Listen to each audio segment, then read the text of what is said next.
the correlation between all the different commodities now, price movements in the different commodities is incredibly high. And it is because we are shipping them around the world. But also, more and more, we're seeing that some of these foodstuffs are actually substitutes for energy itself, particularly biofuels. So we're seeing very increased demand for oil, obviously prices rising, therefore people wanting to switch into biofuels, and that is then feeding into the food chain. So I think the energy markets are a significant contributor to these food price gains. So dangerous cocktail for so many reasons. Obviously there's a problem of people in some of the poorer countries really struggling to be able to afford to eat. Also causing problems in North African countries as well, people feeling dissatisfied because the price of food is going up and they have no jobs. Do you think that it can cause an issue of social unrest? Oh, absolutely. I mean, as you say, we're already seeing it in parts of the Middle East and the very low-income economies. But even in the developed world, I think we have very, very low wage growth, so people aren't getting more in their pay packet to compensate them for food and energy. And I think we could see social unrest certainly in parts of the developed world in the UK as well. But with good harvests, can we hope that food prices can come down, or are we looking at a future of higher food prices generally? I certainly think that a resolution to problems in the Middle East, lower energy prices, good harvests, maybe we could soften that trend. But as I've said, we've seen this trend for several years, and I do think higher prices, unfortunately, are something we're going to have to get used to. A big battle is brewing on Capitol Hill between banks and retailers over debit card fees. Billions of dollars are at stake, and consumers may be caught in the middle. Judy Woodruff has the story.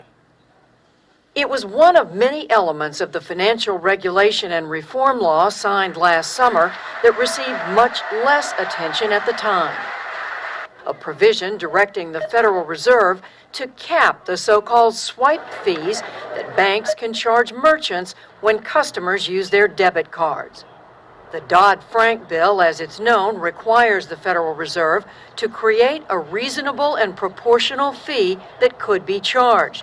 Fed Chairman Ben Bernanke and his colleagues must set those limits next month. They would take effect in July.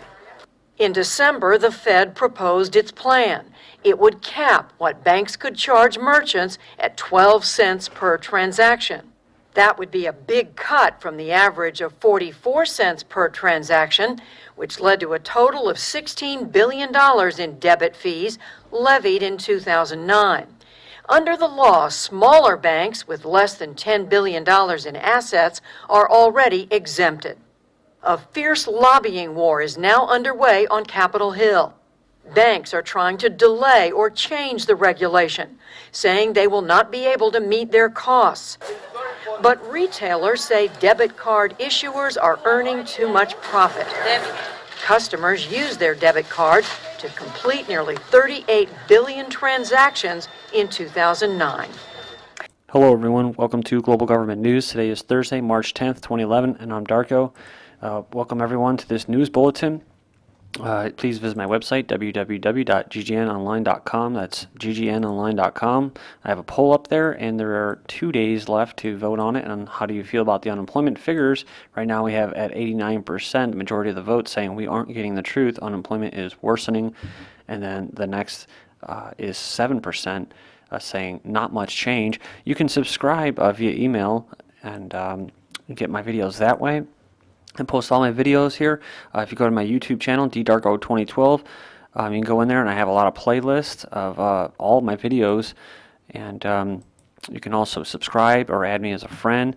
A little bio here. You can follow me via Google. And then you can go down here, and I have a new feature recently for Facebook and network blogs. So you can follow me here on Facebook. So. All right, we're going to start off with the economy here, and it says stocks sink on China, Saudi unrest, euro weakens. World stocks and commodities sank on Thursday after an unexpected trade deficit in China fueled concerns about the global economy. And of course, it's the global economy, right, that leads to a lot of these increased food prices, because that's what she was saying. Because we're using a lot of the corn in that for biofuels. And then because of globalization and everybody getting their food from all across the world, it requires oil. And right now, oil is very expensive, so oil prices are going to go up. But if people purchase their food more locally and people had more, things manufactured locally, the prices would actually eventually go down. So we're going to move on here. Stocks slide as dollar and treasuries gain on economic concerns. Stocks slid, dragging the S&P 500 index to its lowest levels since January, while the dollar and treasuries rallied as U.S. jobless claims rose. China's export growth slowed, and Spain's credit rating was cut. It says here, host of worries pushed Dow below 1,200. Stocks were routed as rumblings of unrest in Saudi Arabia compounded economic worries abroad and in the U.S. U.S. shares plunged. Dow loses 228 points. Then just following up, hit with many concerns, Treasuries rally. Treasuries rallied for a second straight session Thursday, benefiting from a broad sell-off in global stocks and commodities. And then here, Pimco's biggest fund dumps Treasury bond holdings. Pimco's Total Return Fund, the world's biggest bond fund, has dumped all U.S. government-related securities, including U.S. Treasuries and agency debt. Then we have safety bids prop up dollar. The dollar gained broadly against its rival as Eurozone debt worries and reports of violence in Saudi Arabia triggered safe haven investment flows. Then we have eliminating $1 bills could save billions, talking about removing the penny as well. And I had a listener that corrected me on the penny. It's actually mostly zinc. And a very little copper, and it's been like that for at least 10 to 15 to 20 years.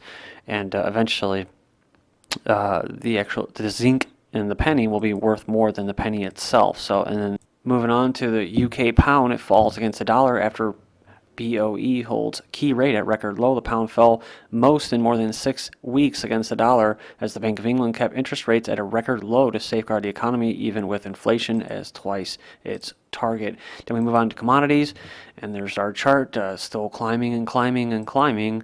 And we move down here, and we have natural gas futures are down, and we have heating oil down $2.58. Brent crude was down 69 cents. Right now, it's trading at $115.25 a barrel, which is a lot, but it could go a lot higher after tomorrow's riots and protests in Saudi Arabia.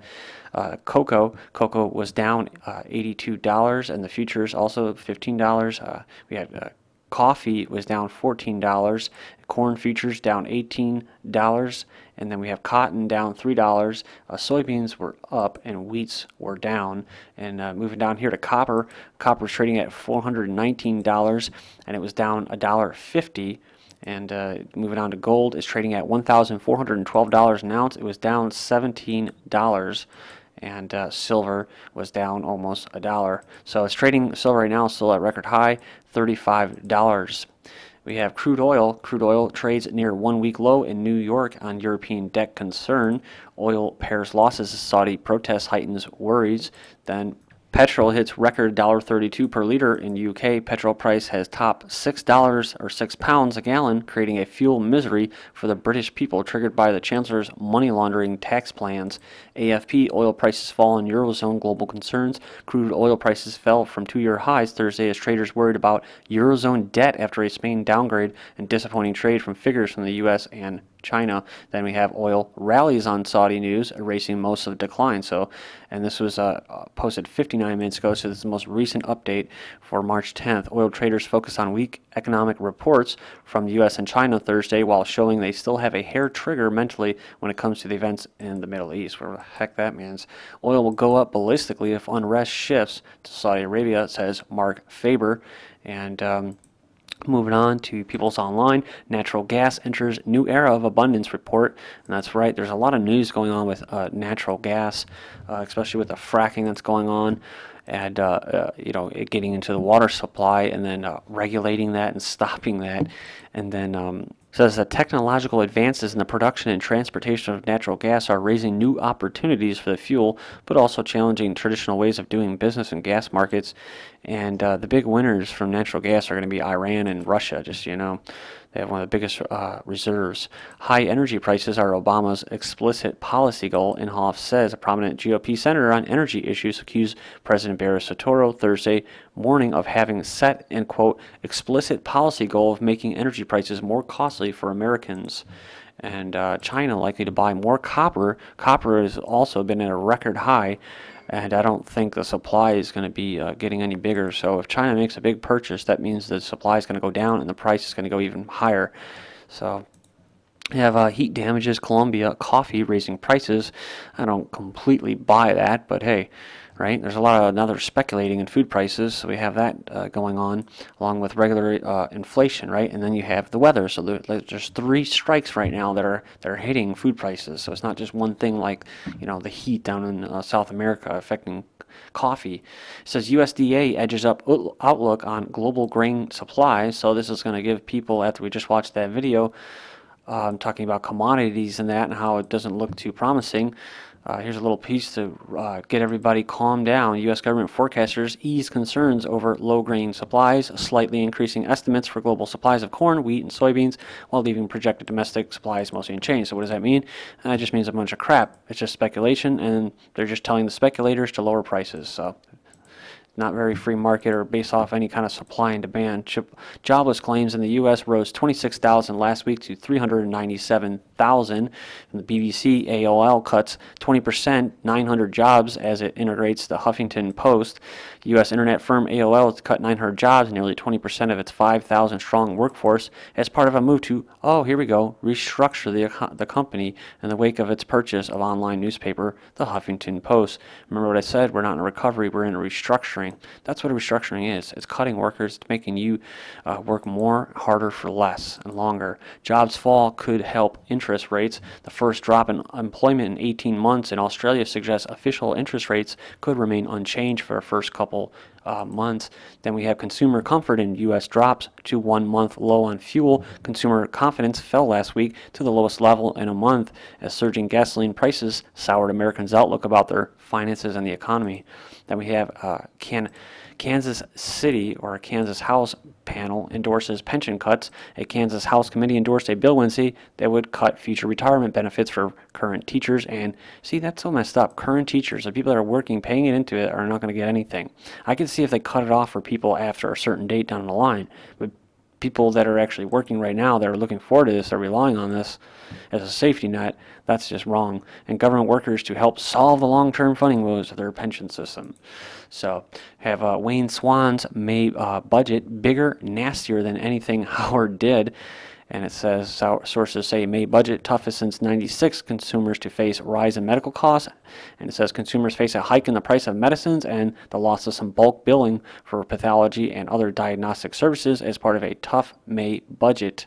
So some small-scale climate change programs are expected to be pruned and welfare measures tightened, and reports the government is searching for across-the-board savings for up to $20 billion. So cut your social programs, but keep defense spending the same. It says U.S. Military experts call for a rethink on defense cuts. So the U.K. Is supposedly cutting their military and defense, and they're one of the few countries that are actually coming out and saying that, although I don't completely buy it.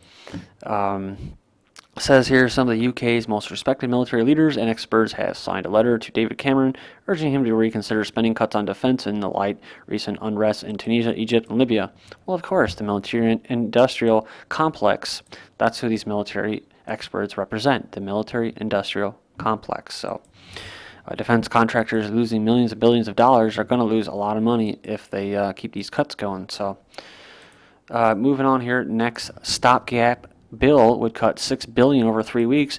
This is from Reuters. House Republicans are preparing another stopgap spending bill that would cut $6 billion from current levels and keep the current government running for 3 more weeks. Representative Stephen Latour said on Thursday. Then finish it up. We got a minute left here. U.S. trade deficit figures causes concerns for investors. U.S. stock markets have fallen after figures showed the U.S. trade deficit has widened much more than expected in January. China records surprise trade deficit. China reported a surprise trade deficit in February as surging prices for oil and other commodities pushed up its import bill.